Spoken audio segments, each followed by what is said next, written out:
Welcome back to my channel. আমি সুতপা চলে এসেছি আবারও কিছু নিয়ে। তার মেয়ে তো ঘরে আছে, মেয়ে বলছে মা কিছু খাবো, কিছু খেতে দাও, আর কিছু নতুন করে খাওয়া। কি নতুন করে খাওয়াবো? তাই ঘরে ছিল সুজিটা নিয়ে নিলাম, ভালো করে চেলে নিয়েছি সুজিটা। এর মধ্যে ঘরে ছিল দই, সেই দইটা দিয়ে সুজিটাকে এবার ভিজিয়ে নিচ্ছি, পুরো মেখে নেবো। মেখে নিয়ে কিছুটা সময় ঢাকা দিয়ে রেখে দেবো। তাতে কী হবে বলতো, সুজিটা দইয়ের জলটা টেনে সুজিটা ফুলে উঠবে। দেখতে পারলে সুজিটা তো ভিজিয়ে রেখেছি দই দিয়ে।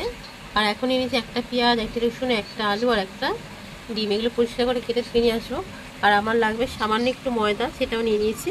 আর গার্নিশন করতে লাগে পেঁয়াজ আর একটা শসা, সেটাও আমি নিয়ে নিয়েছি কেটে। সবগুলো পরিষ্কার করে আসছি তোমাদের সামনের সঙ্গে থাকবো, দেখতে থাকো। দেখতে পাচ্ছি সুজিটা ফুলে উঠেছে, ততক্ষণে এরপর দিয়ে দেবো আমি কেটে রাখা রসুন, দিয়ে দেখো পেঁয়াজ দেখেছো কাটা, এইসব মেয়ে কেটেছে।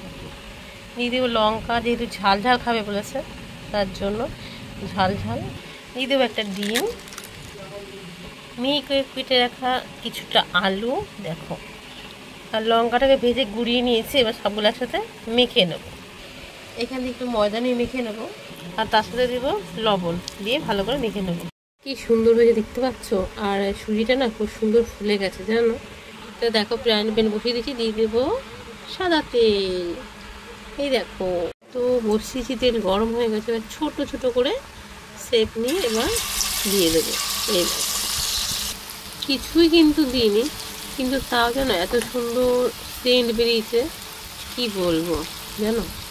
পুরো যতটা ধরে ততটাই ভরে দিলাম।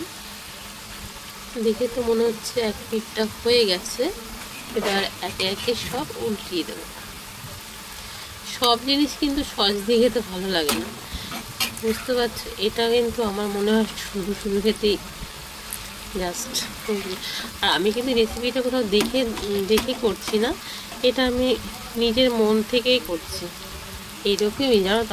আমাকে সবাই কি বলে জানো, বলে কোথায় রাখিস অত বুদ্ধি। দেখাতে ক্যামেরা থেকে উল্টাতে পারছি না। দেখো সবগুলো একসাথে উল্টিয়ে নিয়েছি। দেখো হয়ে গেছে, এবার তুলে নেবো। দেখো নামিয়ে নিয়েছি গরম গরম, বুঝতে পারছো। খেতে তো ভীষণ টেস্ট হয়েছে জানো তো। মেয়েকে দিলাম, করে খেলো। আমিও একটু চেক করলাম যে সব কিছু ঠিক আছে নাকি। মন থেকেই করলাম, কেমন যে তোমরা বলো। আর একটা ভেঙে তোমাদের দেখাচ্ছি। দেখো ভেতরটাও খুব সুন্দর হয়েছে। তাহলে সবাই ভালো করে পাশে থেকেও সুস্থ থেকেও ভালো করে দেখাবো নতুন কোনো ভিডিওর সঙ্গে। এখনকার মতো আসি, টাটা। বন্ধুরা আমার ঘরোয়া রান্না তোমাদের কেমন লেগে অবশ্যই কমেন্ট করে বলো। পাশে থেকেও সুস্থ ভালো, টাটা।